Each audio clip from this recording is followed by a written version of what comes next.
Ja, da vil jeg ønske velkommen til dagens tale. Og i dag så skal vi se litt i Johannes evangeliet.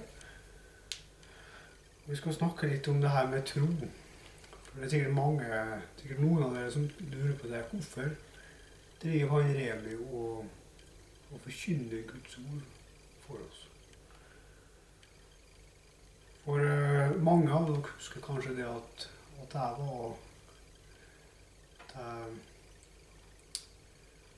jeg brydde meg ikke om Guds ord før. Men så fikk jeg oppleve å bli helbredet, og fikk oppleve at det finnes en Gud.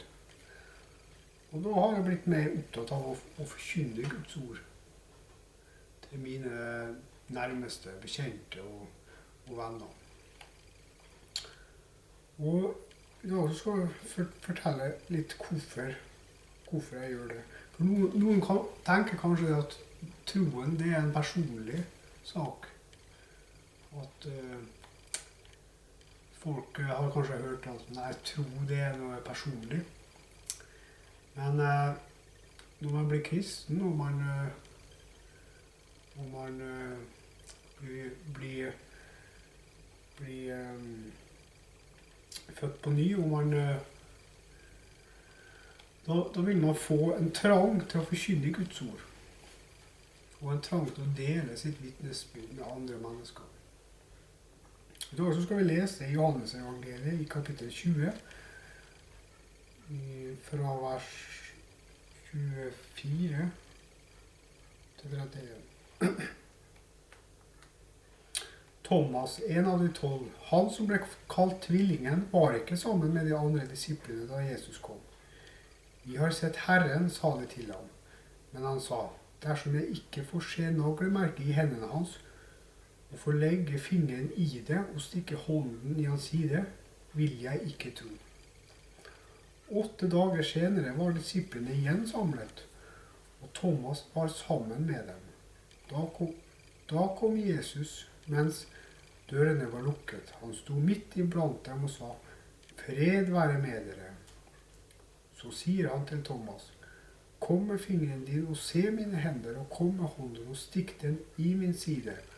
Vær ikke vantro, men troende. Så her ser vi at Jesus, Gud vil ikke at vi skal være vantro, men han vil at vi skal tro på ham. Min Herre og min Gud, sa Thomas. Jeg sier til ham, fordi du har sett meg, tror du. Salige er de som ikke ser og likevel tror. Jesus gjorde også mange andre tegn for disiplenes øyne, som det ikke er skrevet om i denne boken. Men disse er skrevet ned for at dere skal tro at Jesus er Messias, Guds sønn, og for at dere ved troen skal ha liv i hans navn. Så her ser vi at det er ved troen vi får livet ved hans navn. Og troen kommer av forkynnelsen av ordet. Troen kommer av hørelsen av Guds ord. Så det er derfor at jeg forkynner Guds ord, det er for at mennesker skal komme til tro på Jesus. Og få evig liv ved Jesus Kristus.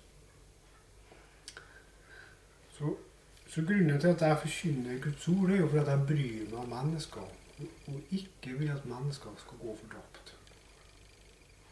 Akkurat slik som Gud ikke vil at mennesker skal gå fortapt, men at alle skal få evig liv. Så derfor så forkynner jeg Guds ord, slik at mennesker får høre forkynnelsen, slik at de skal komme til tro på Jesus og få evig liv. Og jeg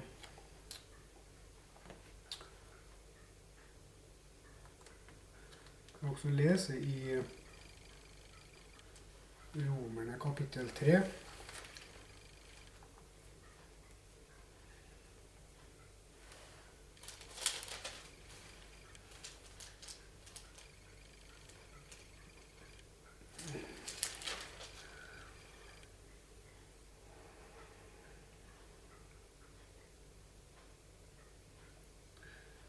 Men nå er Guds rettferdighet blitt åpenbart uavhengig av loven.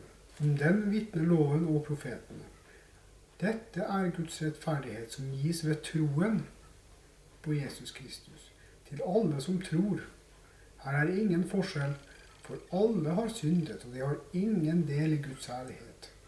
Men ufortjent av Hans nåde blir de erklært rettferdige på grunn av forløsningen i Kristus Jesus.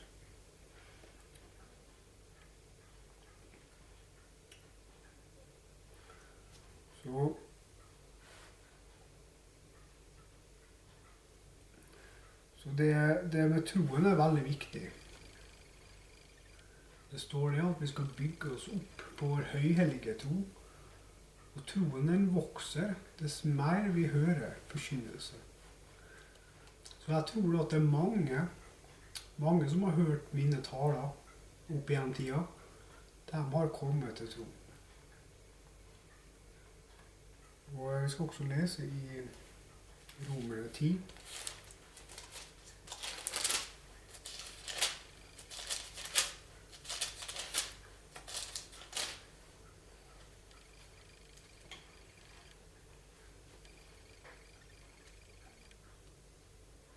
For hvis du bekjenner med din munn at Jesus er Herre og tror i ditt hjerte at Gud har oppreist ham fra de døde, skal du bli frelst.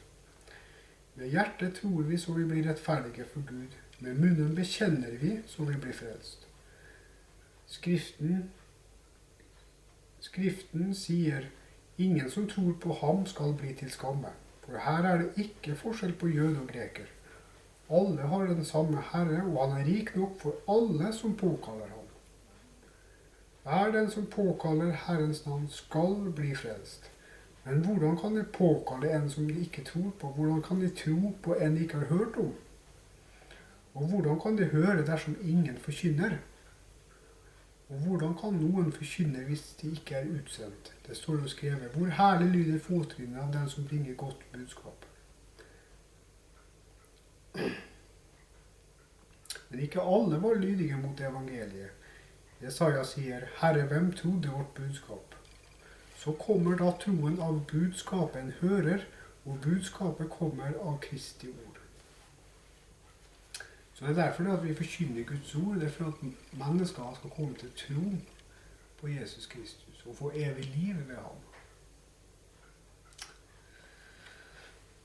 Og det var det jeg ville si i dag. Jeg vil takke for at du tok deg tid til å høre på denne talen her, og Gud velsigne dere alle sammen.